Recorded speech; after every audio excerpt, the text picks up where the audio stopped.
وایي ستا به زما نه ګیله کېږي زما د کور په خلکو نه رسي لاسونه. د صدر صاحب په اجازت باندې دغه یو غزل چې عجیبه شان امتحان کې مبتلا یم، عجیبه شان امتحان کې مبتلا یم، ته زمای خو اشنا زه د بل چا یم. هر چا وخوړم تر خپله وسه پورې لکه زه چې هم بې څوکه پښتونخوا یم. او راشه خپل مې که په غاړه کې مې هار کا، ملغلره یم خو تا لره ویړیا یم. او ته میده میده قدم اخلي په سایې، او زه ستا د هر قدم سره سا سایم. او خپل ارمان به اوس په دې پوره کومه، ګلغوټۍ په هر یو شعر کې به دې ستایم. او دغه یو څو نور شعرونه چې خوب راله راځي خو ګوره سترګې مې پټېږي نه، دا لیونی زړه مې ستا د مینې نه صبرېږي نه. او کله کله سوچ کوم چې چا څه ښه ویلي دي، خپل به دې پردي شي خو پردي چېرته خپلېږي نه. او دا تپوس په خپله اوس اشنا ته د خپل ځان وکه، تا باندې مې ولې د پخوا مینه ماتېږي نه. او داسې به لاسوک وي ستا په زړه کې به ځای نه غواړي، داسې به لاسوک وي چې جنت کې به اوسېږي نه. ډېر ګناهونه په جولۍ کې د ثواب پراته دي، ډېر ګناهونه په جولۍ کې د ثواب پراته دي.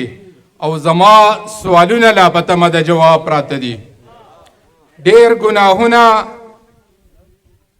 په جولۍ کې د ثواب پراته دي، زما سوالونه لا په تمه د جواب پراته دي.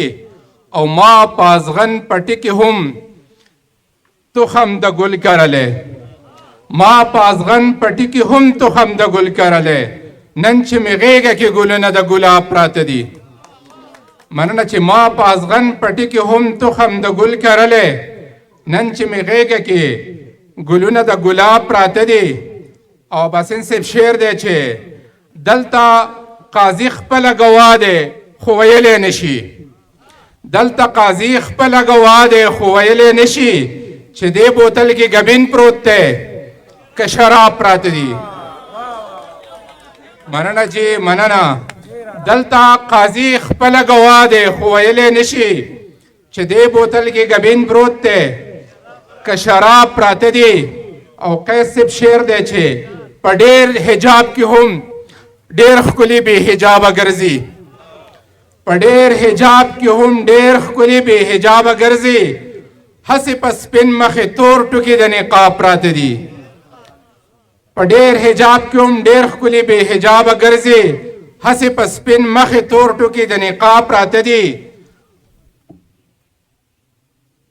او د جهیز رسم به نور څه کول د ناوې سره، د جهیز رسم به نور څه کول د ناوې سره چې د سنگار په سامانونو کې خضاب پراته دي.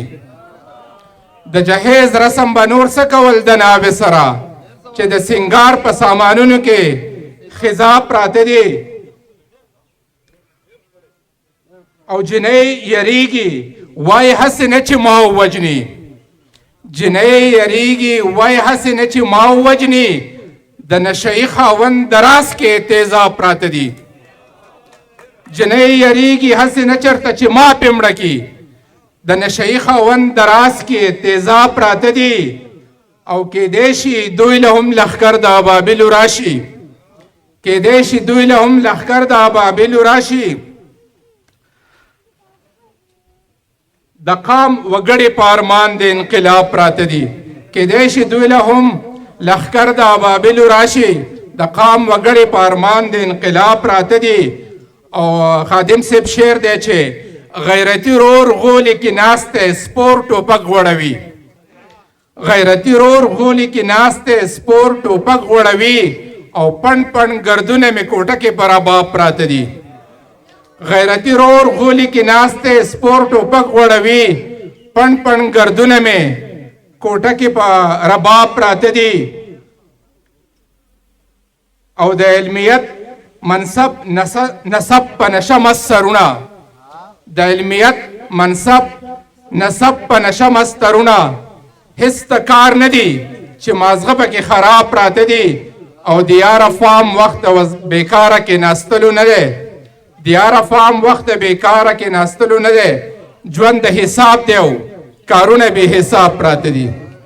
ډېره مننه.